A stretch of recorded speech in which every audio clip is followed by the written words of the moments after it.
챕터 2. 의식. 당신은 의식의 변화를 통해, 즉 자신에 대한 관념을 실질적으로 변화시켜서 더 웅장한 저택을 건설할 수 있습니다. 그것은 더 높은 관념들을 외부 세상에 구현하는 것입니다. 외부에 구현시킨다는 것은 당신의 현실 세계에서 이러한 관념들의 결과물들을 경험하게 된다는 뜻입니다. 의식은 단 하나뿐인 유일한 실체이며 삶의 현상들의 첫 번째이자 유일한 원인 재료이기 때문에 당신은 반드시 의식이 무엇인지를 분명하게 이해해야만 합니다. 의식을 통하지 않고서 인간에게 존재할 수 있는 것은 아무것도 없습니다. 그러므로 당신은 의식으로 시선을 돌려야만 합니다. 의식만이 삶의 현상들을 설명할 수 있는 유일한 토대이기 때문입니다. 우리가 의식을 첫째 원인으로 인정한다면 그 원인에서 펼쳐져 나간 것들도 의식과 무관할 수 없다는 것을 알 것입니다. 다시 말해 첫 번째 원인 재료가 빛이라면 그것의 모든 산물들, 열매들, 발현된 모든 것들은 빛으로 남아있어야 합니다. 첫 번째 원인 재료가 의식이라면 그것의 산물들, 열매들 그리고 현상들은 의식으로 남아있어야 합니다. 우리가 볼 수 있는 모든 것들은 같은 재료로 만들어진 더 높거나 낮은 형태 혹은 변형물에 불과합니다. 다시 말해서 당신의 의식이 유일한 실체라면 그것은 분명 유일한 재료이기도 할 것입니다. 결과적으로 상황들, 조건들, 심지어 물질적 대상들로 보이는 것들 모두는 실제로 당신 의식의 산물일 뿐입니다. 그렇다면 외부 자연이 당신 마음 바깥에 있는 어떤 독립된 사물이나 복합물이라는 생각은 버려야만 합니다.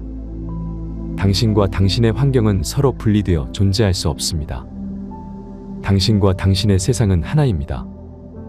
그러므로 삶의 현상들의 원인을 알고 이를 통해 가장 바라는 꿈들을 진정으로 실현하고자 한다면 사물들의 외적 모습을 버리고 내적 중심인 당신의 의식으로 향해야 합니다. 당신 인생에서 일어나는 명백한 모순, 반복 그리고 대립되는 현상 속에서도 단 한 가지 원리만 작동합니다. 그것은 당신의 의식만이 활동하고 있다는 것입니다. 상호간의 차이가 나는 이유는 재료가 다르기 때문이 아니라 원인 재료인 의식은 동일하지만 각자의 배열이 다르기 때문입니다. 세상은 동기 없는 필요성으로 움직입니다. 동기 없는 필요성이란 세상은 그 자체의 동기는 없고 단지 당신의 관념, 즉 마음의 배열 상태를 외부에 나타낼 필요에 의해서만 존재한다는 뜻입니다. 당신의 마음은 항상 당신이 사실이라고 믿고 동의하는 이미지로만 배열됩니다. 부자와 가난한 자, 거지와 도둑은 다른 마음들이 아닙니다. 같은 마음이지만 그 배열이 다를 뿐입니다. 마찬가지로 자력을 지닌 쇠조각과 자력이 없는 쇠조각은 재료가 다르지 않습니다. 단지 그 분자들의 배열이 다를 뿐입니다. 특정한 궤도를 도는 하나의 전자가 자력의 단위를 구성하고 있습니다. 쇠조각이나 어떤 다른 물체가 자력을 갖지 않을 때에도 전자들이 회전을 멈춘 것은 아닙니다. 그러므로 자력이 소멸된 것이 아닙니다. 단지 전자들의 배열이 달라져서 외부에 나타나거나 감지할 만한 자력을 만들어내지 못할 뿐입니다.